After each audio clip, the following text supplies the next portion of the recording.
A santidade do Senhor é bela. Aleluia. Você pode se assentar.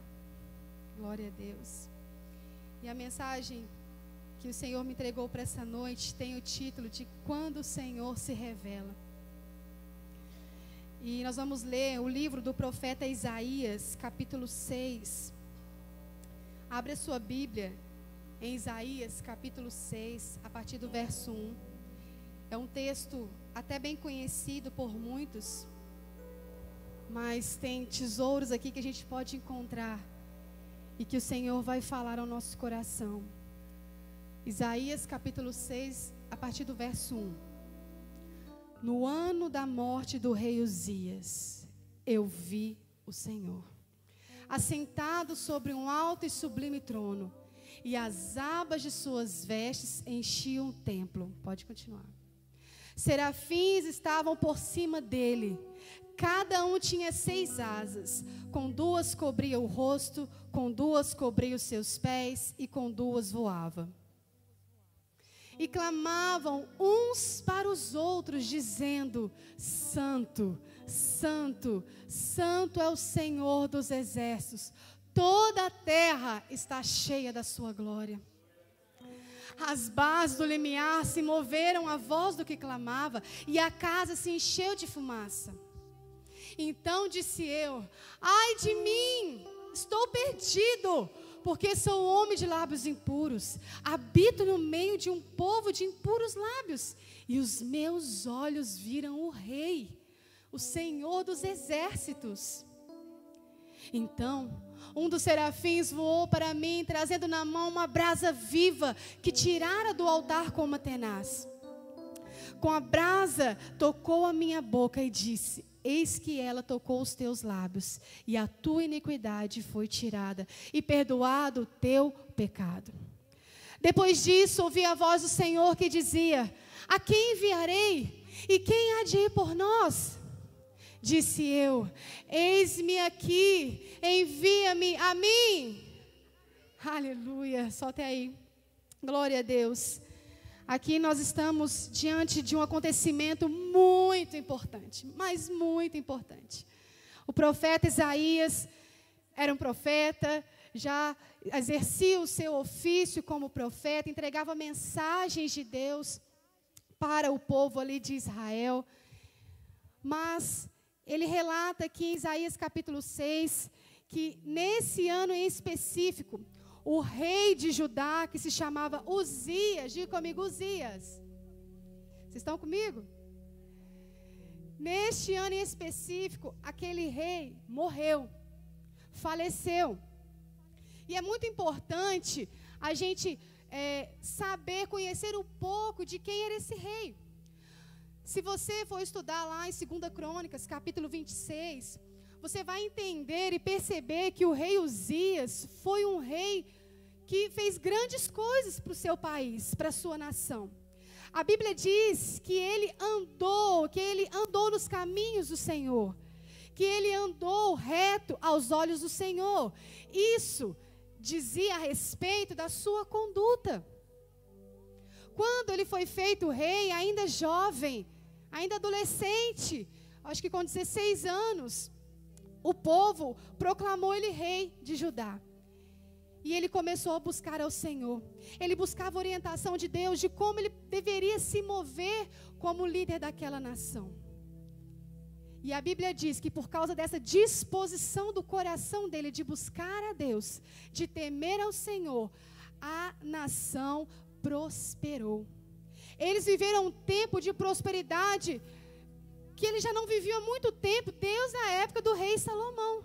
Porque depois da morte do rei Salomão, os outros reis que chegaram ao trono, eles não buscavam a Deus. Eles não tinham seu coração voltado para o Senhor. E eles começavam a levantar altares de idolatria, começavam a sacrificar os seus filhos a demônios, começavam a imitar as práticas idólatras dos outros povos.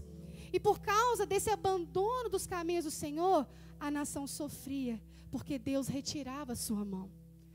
Deus retirava a sua bênção, a sua unção. Mas o rei Uzias foi diferente. Ele se dispôs a buscar ao Senhor. E por causa dessa disposição, Deus o abençoou tremendamente. A nação prosperou muito. Ele foi um rei que trouxe inovações em equipamentos. A Bíblia diz lá em 2 Crônicas, capítulo 26, que quando ele reinava, ele fez com que os seus inventores do seu reino criassem máquinas de trabalho. A Bíblia diz que ele investiu muito na agricultura. A Bíblia também diz que no reinado dele, os povos pagavam tributo, pagavam impostos a ele. Havia paz, havia segurança na nação. Judá estava bem. Mas algo acontece aí, nessa trajetória. Chega um tempo em que ele se gloria dos seus feitos. Ele começa a ficar tão satisfeito do que ele estava fazendo. Ele começa a perceber que por causa da liderança dele, o povo estava indo bem, a nação estava indo bem. E ele quis dar um passo a mais na sua função. Ele era rei. Diga comigo, rei. E Deus já havia estabelecido que no serviço do templo, oferecer sacrifício, oferecer incensos ao Senhor, somente os sacerdotes podiam fazer, que eram a descendência de Arão. Mas ele encheu o seu coração e ele também quis queimar incenso, ele quis agora também cumprir uma função de sacerdócio, mas ele era rei. E ele entra ao templo todo decidido, confiante que ele poderia fazer aquilo, e quando ele tenta acender um incenso ao Senhor no templo, a Bíblia diz que os sacerdotes entraram correndo e sem medo dele ser o rei, disse: você não pode fazer isso. Você não tem autoridade para isso. Somente os descendentes de Arão. E a Bíblia fala que ele ficou com raiva. E ele tentou acender o incenso. Mas quando ele fez isso, na mesma hora, no mesmo instante, ele começou a ficar cheio de lepra. No mesmo instante, quando os sacerdotes olharam para ele, viram a lepra saindo no seu corpo. Nós sabemos que é uma doença terrível, terrível, mas nos dias, aqui nos tempos bíblicos, a lepra era uma doença que simbolizava maldição, era uma doença que simbolizava até uma reprovação da parte de Deus. E nesse caso em específico do rei Uzias, realmente era um sinal claro de que Deus o estava reprovando e o repreendendo por causa do seu orgulho e sua soberba. Porque ele já tinha uma função e ele quis exercer uma função em que ele não era autorizado por Deus. E depois que ele adoeceu, ele viveu o resto da sua vida separado, porque as pessoas com lepra não viviam mais no meio de todo o povo. Ele viveu a sua vida separado. E até que chega o dia em que ele morre. E aí nós chegamos em Isaías capítulo 6. E quando ele morre, uma outra mensagem profética com a sua morte estava sendo liberada para a nação de Judá. Imagine vocês comigo, um rei que trouxe prosperidade de Deus para cada casa, para cada família, um rei que era sensível, que buscava o Senhor, que buscava ali orientações do profeta, buscava as visões de Deus, os comandos de Deus, e agora aquele rei é reprovado por Deus e chega o dia da sua morte. A nação vê essa situação e com certeza a falta de esperança enche os corações das pessoas, porque elas poderiam pensar: Deus reprovou ele, agora Deus não vai abençoar a nossa nação mais, Deus não vai estar com a gente mais. Será que o próximo rei que vai se levantar também vai buscar ao Senhor? Ou vai ser corrupto? Vai deixar o seu coração se levar pelas práticas idólatras de outras nações? E aquela morte simbolizava uma falta de esperança para a nação. Aquela morte simbolizava a falta da própria mão de Deus sobre a vida deles. E diante desse cenário, diante desse clima que estava, aquela nação de Judá. A Bíblia fala que o profeta Isaías vai ao templo. E quando ele chega no templo, ele vê nada mais, nada menos que o Senhor assentado sobre um alto e sublime trono. Meu Deus. Meu Deus. Já imaginou você tendo essa visão? Já? Acho que o pessoal nem responde, né? Ele viu o Senhor sobre um alto e sublime trono. E é tremendo essa visão, essa mensagem que essa visão nos transmite é poderosa demais. Porque no ano em que morreu o rei Uzias, o profeta Isaías teve uma visão do verdadeiro e grande rei. Enquanto o rei humano, limitado, estava morto, Isaías agora vê o grande rei, vivo, eterno, ele vive para sempre e assentado sobre um alto e sublime trono. Ainda que os reinos se abalem, ainda que as nações se abalem, ainda que as circunstâncias mudem e ficam abaladas, o trono de Deus, ele é eterno. Ele permanece para todo sempre. A Bíblia diz em Salmo 93, versículo 2, Salmo 93, versículo 2, diz o seguinte: desde a antiguidade está firme o teu trono. Tu és desde a eternidade. Você pode dizer aleluia? Aquele trono de Uzias já havia se perdido. Mas o trono de Deus está firme desde a antiguidade, porque Ele é eterno. Salmo 45, versículo 6, também diz: o teu trono, ó Deus, é para todo sempre. O teu trono, ó Deus, é para todo sempre. Cetro de equidade é o cetro do teu reino. Diga comigo: o teu trono, ó Deus, é para todo sempre. Aleluia. O trono de Deus é inabalável. Salmo 145, versículo 13. Salmo 145, versículo 13 diz: o teu reino é o de todos os séculos, e o teu domínio subsiste por todas as gerações. O Senhor é fiel em todas as suas palavras e santo em todas as suas obras. O teu reino, Senhor, é eterno. O teu domínio jamais terá fim.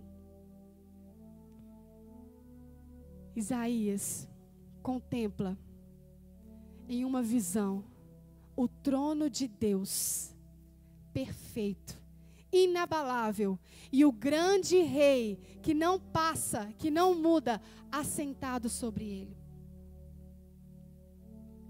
Saiba de uma coisa: ainda que aqui na terra, ainda que na nossa realidade, as coisas estejam um pouco fora do lugar, as circunstâncias possam nos deixar um pouco instáveis, o trono de Deus permanecerá para sempre. E é essa visão que nós precisamos ter na nossa jornada aqui na terra. Independente de qualquer coisa, o trono dele permanece. E é disso que nós precisamos saber. A Bíblia diz também, lá no Isaías capítulo 6, versículo 2, que serafins estavam por cima dele. Cada um tinha 6 asas, com 2 cobriam o rosto, com 2 cobriam os seus pés e com 2 voavam. Ali nós vemos que diante do trono de Deus há uma adoração. Uma adoração que é centralizada na santidade de Deus. diante de uma circunstância em que o povo estava inseguro, Deus revela para Isaías que ele continua sendo adorado e ele é santo. E santidade fala de pureza, fala de não há mistura, não há sombra de variação alguma. Ele é santo e os serafins guardavam a santidade de Deus. E eu achei tão lindo que eu estava lendo e a Bíblia diz que eles diziam uns aos outros: Santo, Santo, Santo é o Senhor dos Exércitos. Você pode virar para o seu irmão aí e dizer: Santo, Santo, Santo é o Senhor dos Exércitos. Toda a terra está cheia da sua glória. Gente, os anjos não estavam dizendo para Deus, não. Estavam dizendo uns para os outros, de tão maravilhados, impactados com a beleza da santidade de Deus. E esse é um tempo em que a santidade de Deus será revelada a nós novamente. E a santidade de Deus vai nos gerar um temor pela presença de Deus. Quando Deus se revela, o temor toma conta de nós. Quando o Senhor se revela a nós, o temor a Ele vai tomar conta de nós. E o temor, vamos falar assim, bem de verdade, o temor é medo mesmo. A gente fica às vezes pisando em ovos para falar umas coisas, né? O temor é medo, porque Ele é santo. E o temor de Deus vai voltar a tomar conta dos nossos corações. O temor é aquele sentimento que nos faz guardar a santidade de Deus. O temor é aquele sentimento que nos faz pensar na presença dEle o dia todo.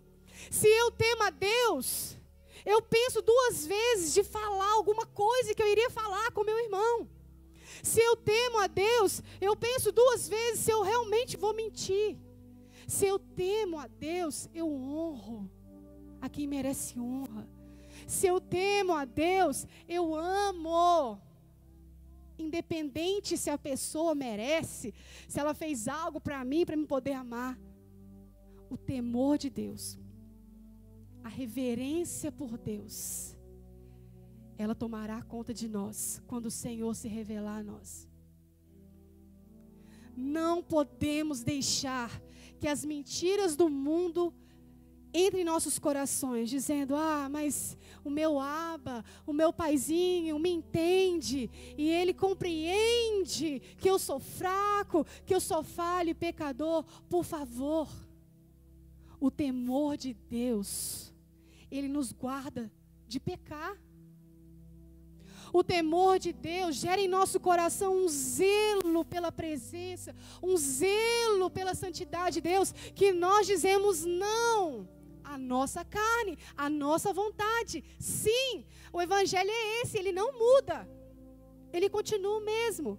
O temor de Deus vai tomar conta de você quando Deus se revelar a você.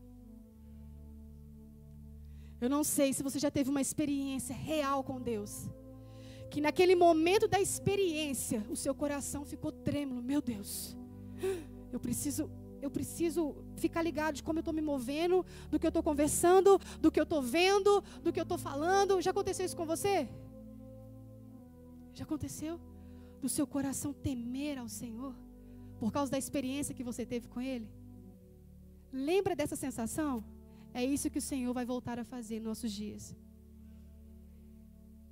A Bíblia diz em Salmo 25, versículo 14, algo muito poderoso para nossas vidas. Abre para mim, por favor. A intimidade do Senhor é para os que o temem, aos quais Ele dará a conhecer a sua aliança. O temor de Deus, a reverência pela santidade de Deus, vai trazer para nós a intimidade. Vai trazer para nós revelação e entendimento da aliança de Deus. Por isso estamos andando com pessoas que não conseguem ver, que não conseguem entender, porque o Senhor não está sendo íntimo, o Senhor não está revelando a aliança pela falta de temor. O temor do Senhor. nos faz ser íntimos dele. Ser íntimo de Deus é a maior honra que nós podemos ter aqui na terra. Ser amigo de Deus. Ouvir o Senhor falando com você. Ouvir o Senhor te direcionando claramente, audivelmente. Não tem honra maior. Ouvir o Senhor te direcionando para curar pessoas, para libertar pessoas, você ser um canal de bênção, não tem honra maior para nós. Mas isso é gerado no temor. Não nos deixemos enganar. A falta de reverência, a falta de respeito pelas coisas do Senhor, pelo próprio Deus, rouba de nós a intimidade. Mas é um tempo em que o Senhor vai fazer o temor tomar conta de nós outra vez. Ele vai fazer. Aleluia. E quando o Senhor se revela, um som é liberado. Quando o Senhor se revela para mim pessoalmente, para você pessoalmente, ou para nós como igreja, um som da parte dele é liberado. Olha aí Isaías, capítulo 6, que a gente está, versículo 4, por favor. As bases do limiar se moveram à voz do que clamava, e a casa se encheu de fumaça. As bases, literalmente, daquele templo físico em que Isaías entrou, elas se moveram ao som da voz do Senhor. Quando o Senhor se revela, Ele libera um som. E o som que o Senhor libera é um clamor dEle mesmo. A Bíblia diz: aqueles que têm ouvidos, ouça o quê? O que o Espírito diz às igrejas. O Senhor está liberando um som sobre nós. O Senhor está liberando um clamor do coração dEle por meio do Espírito. Mas precisamos ouvir. E não é esse ouvido natural, é um ouvido espiritual, o discernimento gerado pelo Espírito Santo. Aqueles que têm ouvido, ouçam o que o Espírito está dizendo. E há um clamor de Deus para a nação brasileira, há um som liberado para a nação, mas há um som liberado para Barroso, há um som liberado para a igreja aqui de Barroso, e há um som de Deus liberado para a sua vida em específico. Meu Deus, há um som liberado para você. E esse som é um clamor do próprio Deus. O Senhor vai liberar um clamor em que Ele vai chamar aqueles que estão disponíveis. E quando eu ouço esse som da voz de Deus, no mesmo instante, eu reconheço o meu estado diante dEle. Isaías, com medo, ele disse: ai de mim, porque eu vi o Senhor. E eu tenho o quê? Os lábios impuros. E eu moro, gente, em outras palavras, eu moro, gente, no meio que só fala besteira. Quando o Senhor se revela a nós, instantaneamente, nós ficamos chocados, impactados do nosso verdadeiro estado. Quando o Senhor se revela, nós conseguimos perceber como nós estamos. Isaías já profetizava, já exercia seu ministério, mas quando ele ouviu esse som liberado, ele reconheceu que ele estava impuro. Ele reconheceu. Ao som da voz de Deus, eu reconhecerei o meu estado. E nessa noite, eu tenho certeza que o Espírito Santo está liberando um som sobre o seu coração, sobre o seu espírito. E por causa disso, nós vamos reconhecer como nós estamos, as nossas mazelas, os nossos pecados, a nossa frieza, o nosso desleixo vai ser jogado assim para fora. Mas isso não é para nos envergonhar, não é para nos matar e desanimar. É para que a gente possa ser purificado.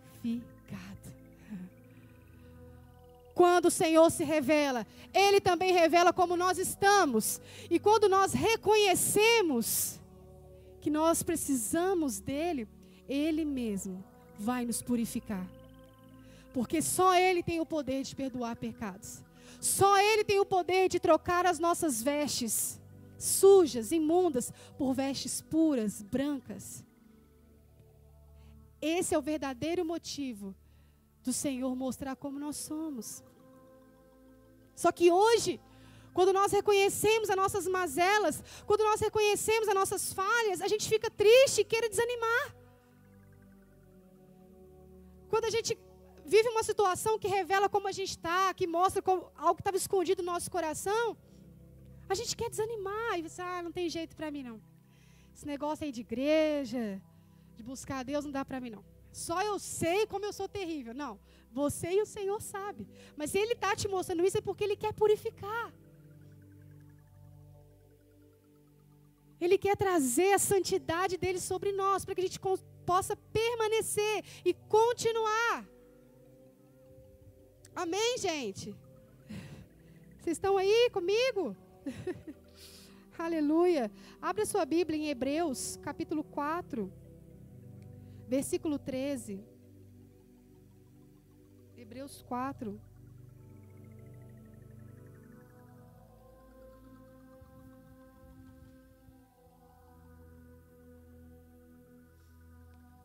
Olha o que acontece quando nós nos expomos à presença de Deus. A palavra de Deus, ao som da boca, da voz de Deus, diz assim: e não há criatura que não seja manifesta na sua presença. Pelo contrário, todas as coisas estão descobertas e patentes aos olhos daquele a quem temos de prestar contas. Só até lá mesmo. Aleluia. E não há criatura que não seja manifesta. Quando o Senhor se revela, quando a presença de Deus se manifesta, nós ficaremos, totalmente vulneráveis ao Senhor. E Ele vai ver tudo. Mas fique tranquilo, Ele não se escandaliza. Ele não se escandaliza do seu coração. Ele não vai te rejeitar por causa do que está no seu coração. A voz, o som da voz do Senhor vai clamar para que você chegue mais perto, para que assim Ele possa te purificar, para que Ele possa me purificar. Esse é o amor de Deus. Esse é o amor de Deus. Aleluia. Quando o Senhor se revela, nós reconhecemos quem somos. E o Senhor ali estava clamando.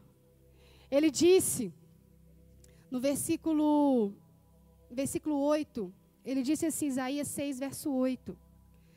Depois disto, ouvi a voz do Senhor que dizia: a quem enviarei? E quem há de ir por nós?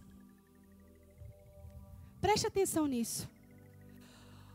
O som que abalou aquele templo, quando Isaías teve aquela visão, o som que Deus liberou, que abalou o limiar do templo, era o som desse clamor. Deus dizia: quem? A quem enviarei? A quem enviarei? Quem há de ir por nós? Preste atenção que o Senhor não foi específico e direto a Isaías. Ele não disse: Isaías, eu estou precisando que você vá pregar, que você vá fazer a minha vontade. Ele não disse, ele não liberou um clamor específico aqui nesse texto para Isaías. Mas ele disse: a quem enviarei? E quem há de ir por nós? Ele não chamou Isaías particular. Eita! Vocês entenderam, né? Aleluia. Quando o Senhor se revela, Ele espera que ao som da voz dEle, nós, diga assim, nós. Gente, as palavras estão sumindo da minha... Ele espera que eu e você dê uma resposta. Ele espera que alguém se levante e diga: Senhor, se o Senhor precisar de eis-me aqui. A Bíblia diz em Ezequiel, Deus vem e fala com o profeta Ezequiel: olha, eu procurei uma pessoa em toda essa nação que se colocasse à disposição na brecha para que eu não viesse e destruísse. E eu não encontrei uma pessoa. Ou seja, Deus está liberando um clamor e esse clamor vai ser respondido por aqueles que quiserem. E aqueles que aceitarem a dar essa resposta ao Senhor: Senhor, eis-me aqui. Não precisa nem procurar mais. Não precisa ir atrás de mais ninguém. Eu estou à disposição do Senhor. Quantos estão à disposição? Eu gosto de falar isso porque está gravado no YouTube. Podia ter uma câmera aqui, pastora, para pegar a gente assim, ó. Nós dizemos amém. Então nós estamos dizendo igual a Isaías: eis-me aqui, Senhor, envia-me a mim. Eu estou dando uma resposta ao seu clamor. Se a voz de Deus está vindo ao seu coração essa noite, seja ousado, corajoso e obediente para dar uma resposta ao Senhor. Aleluia. E só responde ao Senhor quem é grato pelo que Ele fez.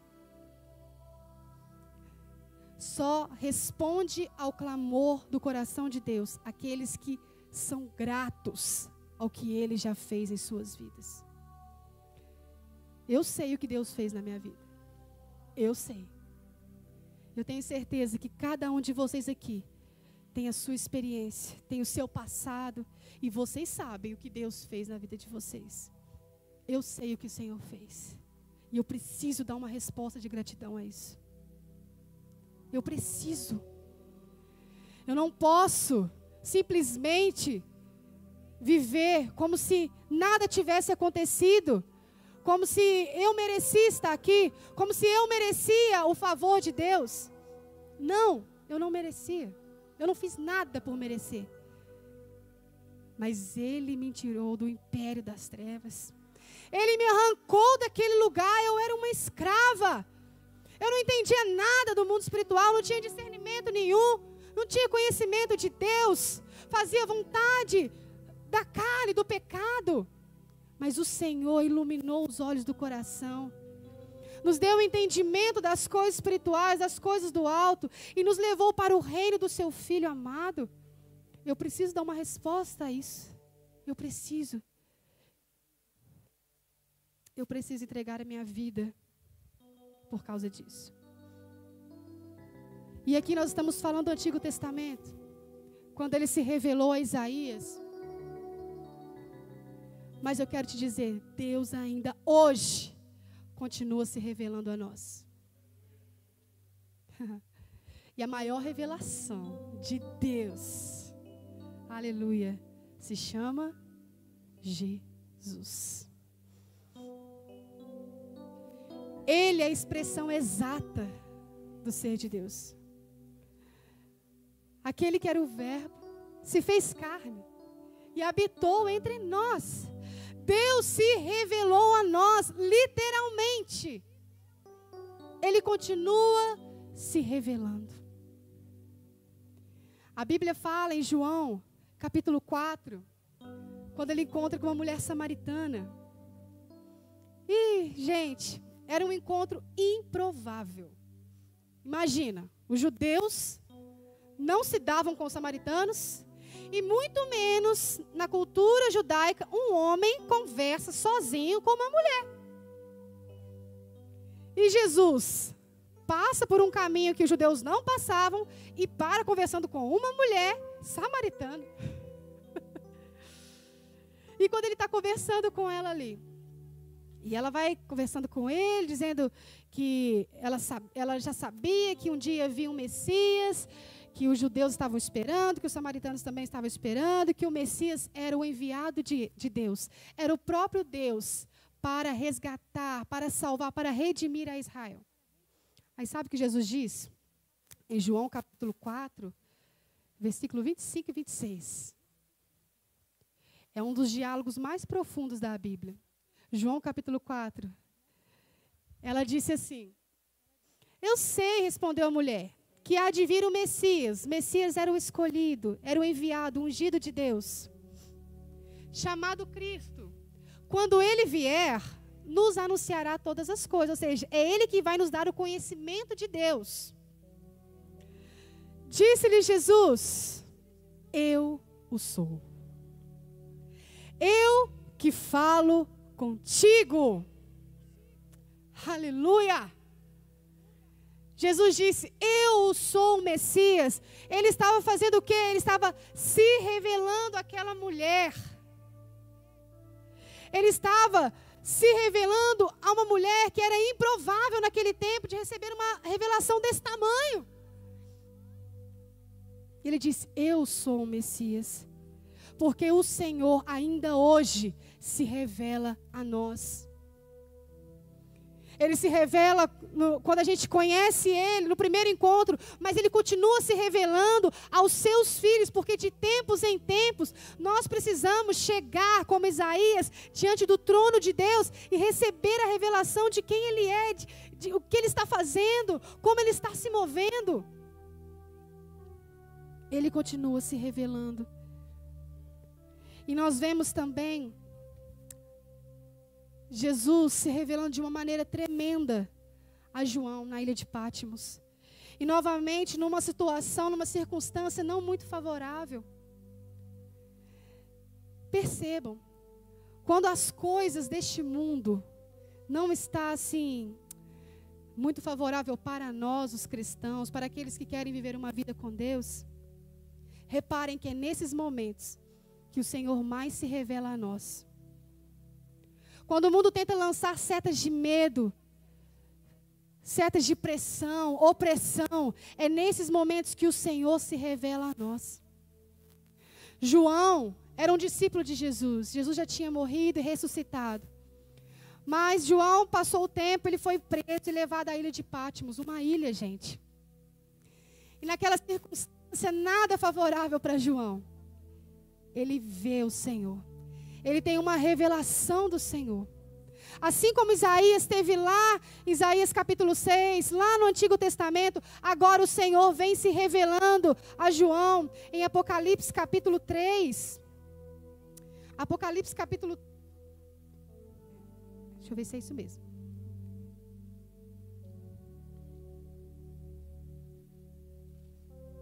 Não, volta comigo. Apocalipse capítulo 1, versículo 9. Apocalipse capítulo 1, versículo 9. Aqui nós vemos o Senhor se revelando mais uma vez. Eu, João, irmão... É 1, versículo 9? É. Eu, João, irmão vosso, e companheiro na tribulação, no reino e na perseverança, em Jesus, achei-me na ilha chamada Pátimos, por causa da palavra de Deus e do testemunho de Jesus. Achei-me em espírito no dia do Senhor, e ouvi por detrás de mim grande voz, como de trombeta, dizendo: o que vês, escreve em livro, e manda a 7 igrejas, Éfeso, Esmirna, Pérgamo, Tiatira, Sardes, Filadélfia e Laodiceia. Voltei-me para ver quem falava comigo, e voltando vi 7 candeeiros de ouro. E no meio dos candeeiros um semelhante a filho do homem, com vestes talares. Espera aí, vamos parar aqui. Calma. Lembrando, João estava onde? Vocês imaginam. Com certeza não era muito agradável estar lá, né? Ele era um prisioneiro naquele lugar. Com certeza estava fazendo trabalhos pesados. E ele queria com certeza estar pregando o evangelho por toda Jerusalém, por todas as cidades circunvizinhas, mas ele estava preso numa ilha, não tinha como sair. Naquela circunstância que parecia que era o fim daquele ministério, talvez, ou sei lá, não tinha esperança de fazer algo diferente, de mudar aquela situação, o Senhor se revela a ele, e o Senhor se revela a ele, não naquela imagem da cruz crucificada, ele se revela assim. E no meio dos candeeiros, o semelhante a filho de homem, com vestes talares, e cingido à altura do peito com uma cinta de ouro. A sua cabeça e os seus cabelos eram brancos como a alva lã, como a neve, e os seus olhos como chama de fogo. Os pés semelhante ao bronze polido, como que refinado numa fornalha. A voz, como a voz de muitas águas. Aleluia.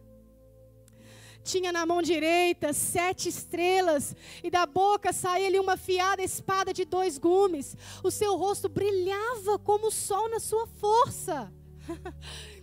Quando o vi, caí aos seus pés como morto, porém ele pôs a mão sobre mim, a mão direita, dizendo: não temas, eu sou o primeiro e o último.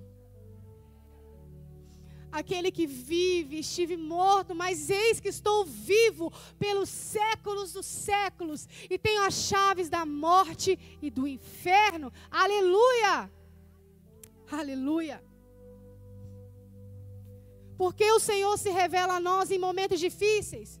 Porque Ele quer nos trazer para a realidade do céu. Ainda que as coisas aqui estejam bagunçadas, estejam pervertidas, o trono dEle permanece para sempre. E Ele está sentado glorioso naquele trono. O nosso Deus não está preocupado. Nosso Deus não está agitado, ansioso, fadigado com o que está acontecendo. Ele está sobre um alto e sublime trono, reinando, poderoso, como nós acabamos de ler.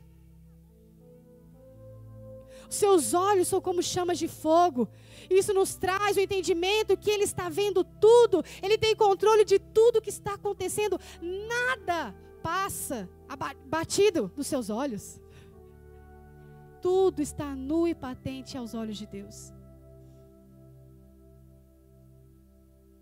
Aleluia. Eu quero te dizer que nós que estamos aqui buscando ao Senhor, nós temos essa segurança, essa certeza de que o nosso Deus continua no trono, independente do que está acontecendo aqui. E isso eu posso dizer, que é um encorajamento muito poderoso de Deus para nós, nos impulsionando, nos desafiando a viver além do que nós vemos aqui. Já viu como as pessoas, quando veem notícias nos jornais, ficam com medo? Quando viu esse caso aí das escolas sendo atacadas e ficaram com muito medo?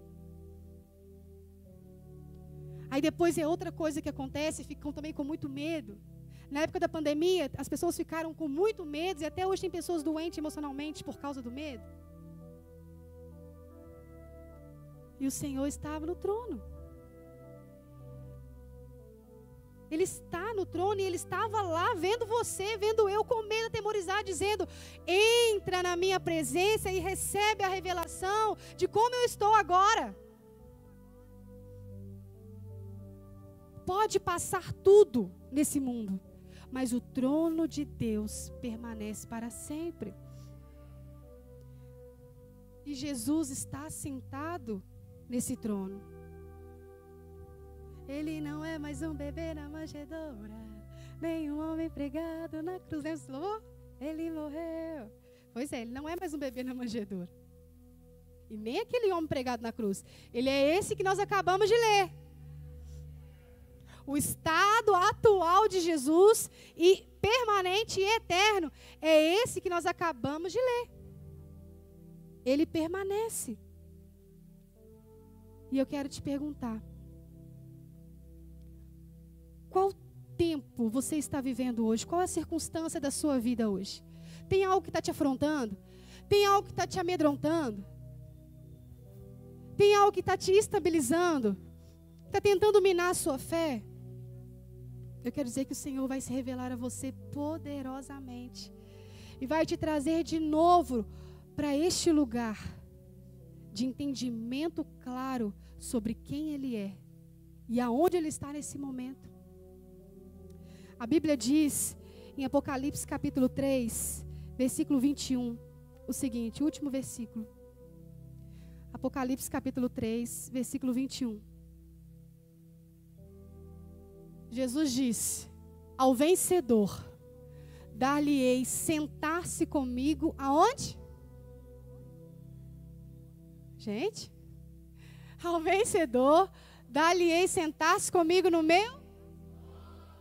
Assim como também eu venci e me assentei com meu Pai no seu trono. Percebe que é um trono verdadeiro? E é debaixo desse trono que flui um rio que traz cura e traz vida. Então nós precisamos ter esse entendimento de aonde nosso Senhor está, para que a gente possa também usufruir do que está fluindo desse trono.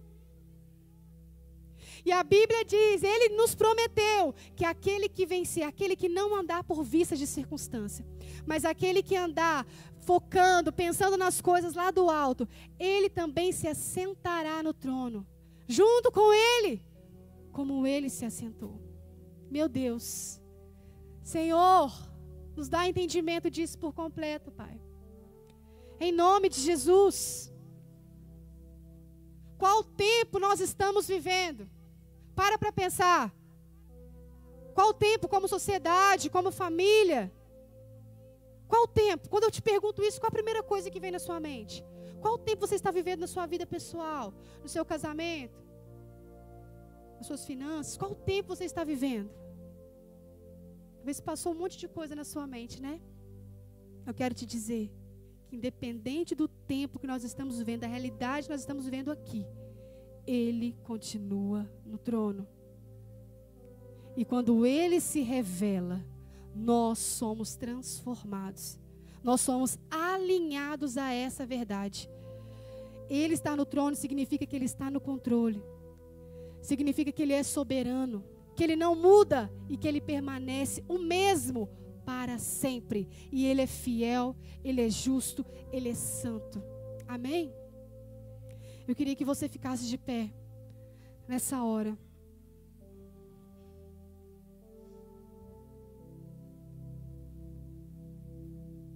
Aleluia.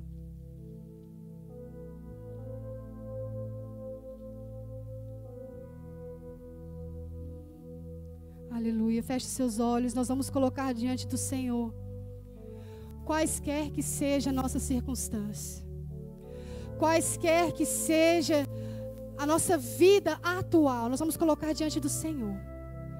Porque nessa hora, aleluia, quando você estiver colocando diante do Senhor a situação do seu esposo, a situação atual da sua esposa, do seu filho, da sua filha, da sociedade, algo que está te incomodando, que te deixa indignado, enquanto você estiver colocando diante do Senhor, aleluia, aqui no templo onde nós estamos, o Senhor poderá abrir os seus olhos. Pode ser aqui, pode ser agora, que os seus olhos espirituais serão abertos e você poderá ver o Senhor. Você poderá contemplar o Senhor assentado sobre um alto e sublime trono, santo, sem variação, sem mudança. Ele é o mesmo, Ele permanece o mesmo. Você poderá contemplar agora com seus olhos espirituais os olhos do Senhor como chamas de fogo, contemplando todas as coisas, vendo todas as coisas. A Bíblia diz que os olhos do Senhor percorrem toda a terra. Toda a terra. Salmo 139. Para onde nós poderíamos esconder do Espírito de Deus?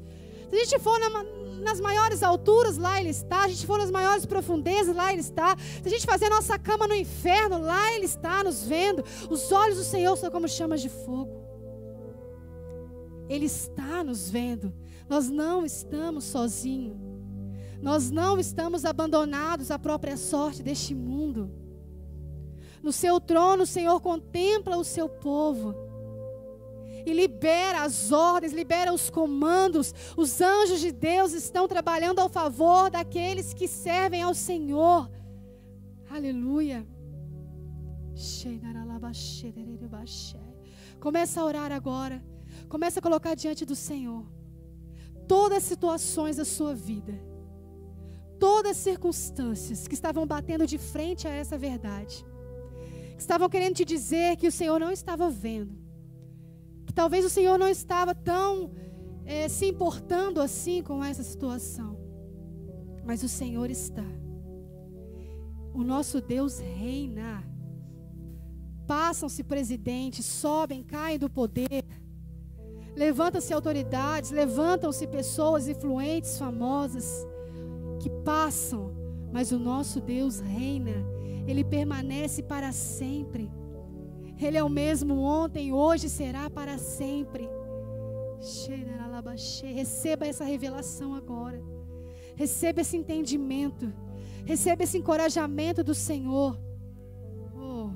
Ouça o som do clamor de Deus, nos chamando, pedindo uma resposta. Meu Deus, meu Deus. Quantas pessoas estavam confusas, estavam desanimadas, mas o Senhor nessa noite te traz de volta a realidade espiritual.